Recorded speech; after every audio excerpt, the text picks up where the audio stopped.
niba hari abantu basenga nagira ngo bajye ku mavi basenge cyane, kuko ibintu byakaze hano hirya mu gihugu cy'abaturanyi cya Kongo, cyane cyane hano muri aka gace kitwa Uvira. Dore ko abaturage bo muri aka gace ka Uvira nyine bari mu nimba ikomeye cyane nyuma y'aho uyu mutwe wa AFC M23 uvuye muri aka gace ka Uvira ugiye Kamanyola. Ibi ngibi nyine bakaba ari ibintu byashegeshe cyane uyu mujyi, dore ko nyine hatangiye kugaragaramo urugomo rwinshi cyane n'ubwicanyi bugiye butandukanye ndetse n'ubusahuzi, dore ko nyine ahanini byakorwaga n'umutwe wa leta cyangwa se n'izindi nyeshyamba zikorana n'umutwe wa leta arizo FDLR hamwe n'iyi ngiyi Wazalendo. Ibi ngibi nyine bikaba biri gukorana n'ingabo za RDC. Ubu tuvugana none aha ngaha hakaba nyine hamaze kubarurwa nibura abanyekongo bo mu bwoko bw'abatutsi barenga 1000 bamaze ubu ngubu guhunga uyu mujyi wa Uvira berekeza ahitwa Kamanyola, dore ko nyine bivugwa ko aha ngaha Kamanyola ariho nyine za ngabo za AFC M23 zabashije kuba zakerekeza nyine bo ubu ngubu nibo bafashe, ubu ngubu niho nyine ubu ngubu bari kuba barinda. Aho none uyu mujyi we wasigaye mu maboko ya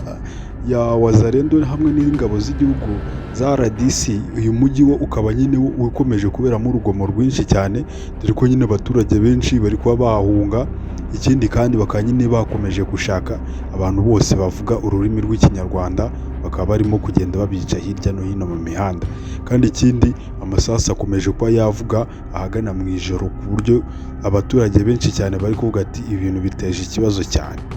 Ku itariki ya 17 nibwo twagiye twumva ingabo za AFC M23 zigiye ku rubuga ziranditse ati twebwe tugiye kuba twava muri uyu mujyi wa Uvira, ubundi tuwuhereze zimwe mu ngabo nyine zidafite uruhande zibogamiyeho. Hanyuma ubundi baravuga ati twebwe tugiye kuba twava muri uyu mujyi. Ingabo zose zirapakira ibikoresho byose, hanyuma ubundi mu kujya kubipakira ibikoresho hahise haboneka imyigaragambyo muri iki gihugu cya Kongo, dore ko nyine abaturage benshi bagiye mu mihanda barasakuza ati ntago dukeneye ko nyine izi ngabo za AFC M23 zishobora kuba zava muri uyu mujyi.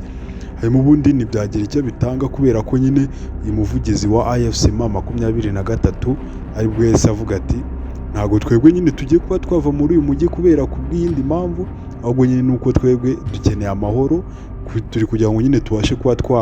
twakomeza nyine amahoro, ntabwo twari dukeneye intambara, dore ko nyine izi ngabo za leta zo arizo zonyine ziba zikeneye intambara kugira ngo ibintu bibashe kuba byakemuka. Hanyuma ubundi izo ngabo ku itariki ya 17 zose zahise ziva muri uyu mujyi wa Uvira.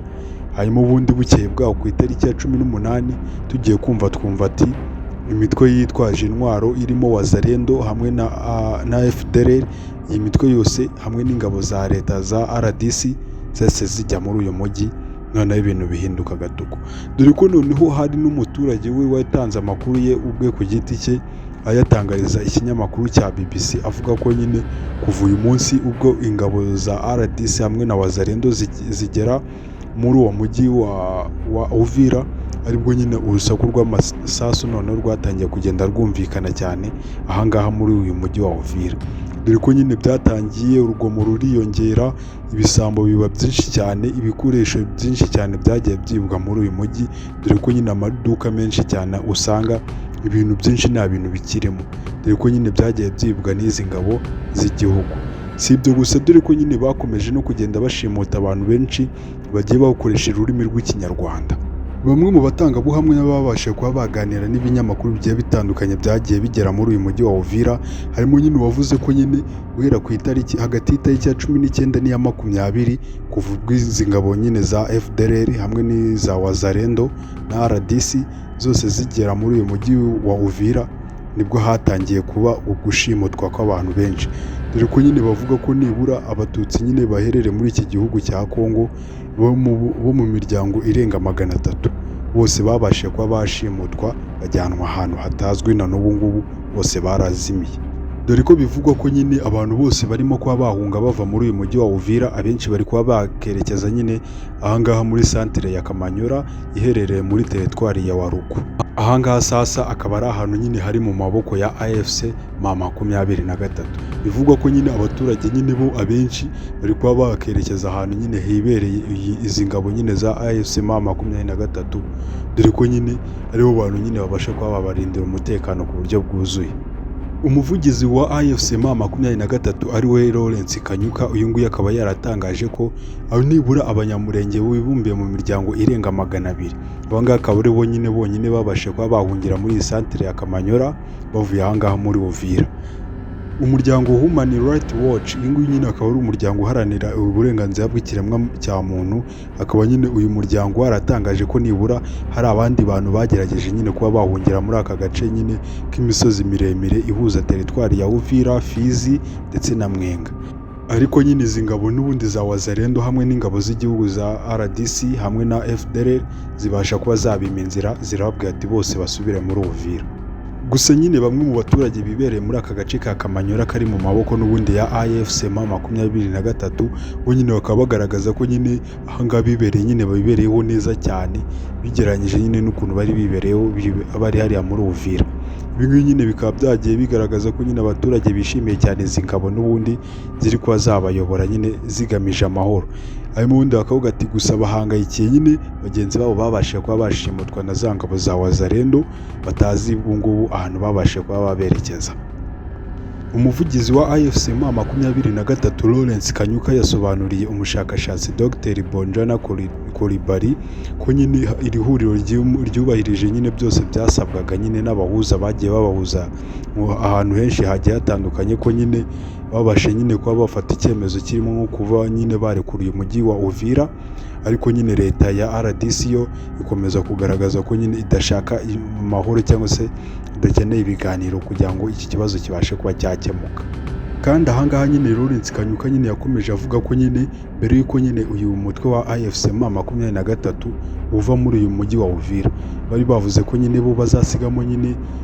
izindi ngabo nyine zisasigara nyine zicungiye abaturage, izindi nyinshi zo zikaba zavamo nyine zigasubira hariya Kamanyola, hanyuma ubundi izo ngabo nazo zikazahava ari uko nyine za ngabo zidafite uruhande zibogamiyeho zigeze muri iki gihugu cyangwa se muri uyu mujyi wa Uvira. Hanyuma ubundi we Kanyuka akakomeza avuga ati nyine hari politike nyine ibyihishe inyuma ituma nyine aba bantu nyine badashaka ko twabigenza gutya, kubera ko nyine aha ngaha mbere y'uko nyine ngo bo bahava ngo bakomeje n'ubundi bababwira ati ntabwo twebwe dukeneye abo bagenzuzi banyu ko baguma muri uyu mujyi wa Uvira, ahubwo dukeneye ko nyine nabo babasha kuba bava muri uyu mujyi wa Uvira, ubundi izi ngabo zidafite umutwe zibogamiyeho ubundi nazo zikaza muri uyu mujyi. Aha ngaha rero nibwo nyine izi ngabo zidafite uruhande zibogamiyeho zabashije kuba zatinda, ubundi hahita hazamo za ngabo z'igihugu za RDC hamwe n'ingabo za Wazalendo ziri kumwe n'iza FDLR, arizo noneho ubu ngubu zikomeje kuzambya ibintu muri uyu mujyi wa Uvira. Gusa nyine Lawrence Kanyuka nyine yakomeje asobanura neza uyu mushakashatsi amubwira ko nyine mbere y'uko nyine uyu mutwe wa AFC M23 uva muri uyu mujyi wa Uvira wari wabanje nyine gusobanurira abahuza nyine bari babahuje hamwe na RDC, bababwira ko nyine ubwo nyine bo bagiye kuba bava muri uyu mujyi wa Uvira ibintu byose bizaberamo cyangwa se amahano yose cyangwa se ibyaha byose bizabera muri uyu mujyi batazabibabaza, kubera ko nyine bo babashije kuba babashije kuba barinda aba baturage nyine igihe kingana kuriya,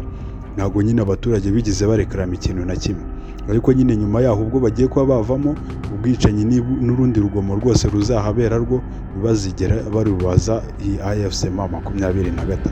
ahubwo bazabibaze iyindi mitwe yose izaba igiye kuba yajyamo nyine harimo za Wazalendo, FDLR ndetse n'izi ngabo z'igihugu za RDC.